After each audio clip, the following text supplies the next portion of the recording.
Sa init ng panahon ngayon, sino ba naman ang hindi matatakam sa malamig na tubig o juice? Kaso paano kung ang yelong nagpapalamig nito, wala rin?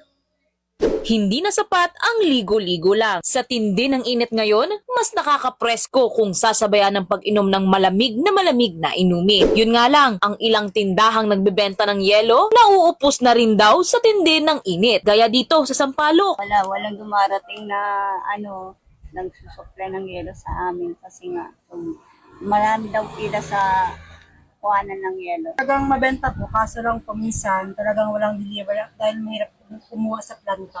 Kaso ngayon, ang bigay nila po dati yung box na nilalagyan po, pero ngayon hindi na. Bawas lang din kami sa pagbigay. Nagtaas na rin daw from 90 pesos to 100 pesos ang kada sako o bulto ng yelo. Kaya naman ang dating 5 piso na plastic ng yelo na puno, ngayon ay kalahati na lang. Sa tindahan ni Ate Ana, may nakapaskil ng walang yelo. Mahina po yung deliver kasi hirap din silang pumila. Pagka ganun ba ate, tuwing kailan ba dapat yung delivery talaga ng yelo?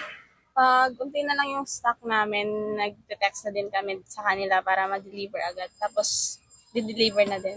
Ngayon, gaano katagal na yung parang pagitan? Mga sa isang nakadalawang balik na lang sila. Tapos gabi ulit, mga 11. Bakit nga naman hindi na lang mag-produce ng sariling yelo? Yun nga lang, matagal magpatigas. Sakto rin naman sa ating paglilibot at pakikipag-usap, may naghanap ng yelo. Yung kapatid. Sakto! Nay, para saan yung yelo na bibilin po natin? Para sa inumin at saka sa improvised ice cooler ko. Maano po ba, mahirap po ba ngayon makagawa ng yelo sa bahay? Oh yes, kasi mainit. Kaya iasa na lang sa tindahan. Napahanap na rin tuloy ako ng paraan para hindi bummer ngayong summer. Ito ang na-discover ko, reusable steel ice cubes. So ito, nilagay na natin sa freezer yung reusable steel ice cubes para magpalamig muna. Tapos ilalagay na natin siya ngayon dito sa tubig para makita natin if kaya niya itong palamigin na para kang gumagamit ng totoong yelo. So lagay na natin, may prongs siyang kasama. Lagay natin lahat.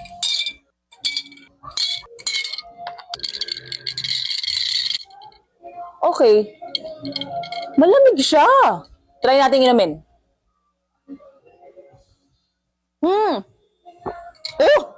Okay. Lumamig nga siya, pero mas maganda kung mas matagal siyang isasalang muna sa freezer bago gamitin. Kung makikita niyo, nagmo-moist na siya. Okay siya. Maganda siya. Magaling. Ang galing. So, kung sakali pagkatapos na itong gamitin, kapag naramdaman mo nang wala na siyang lamig, linisin mo muna siya, tapos isalang mo lang ulit sa freezer, patigasin mo na, and then ready to use na ulit. Mabibili online o sa mga physical stores, nasa 20 pesos pataas lang ang mga reusable ice cubes na ito, na iba-iba rin ng hugis o laki. Paalala lang din po, kung kayo ay naging sobrang babad sa init ng araw, huwag din po agad-agad ang pag-inom ng sobrang lamig na tubig. Dahan-dahanin po ang pag-inom nito, mga kapatid. Mobile Journal Mary Mon Reyes po, hatid ang muka ng balita.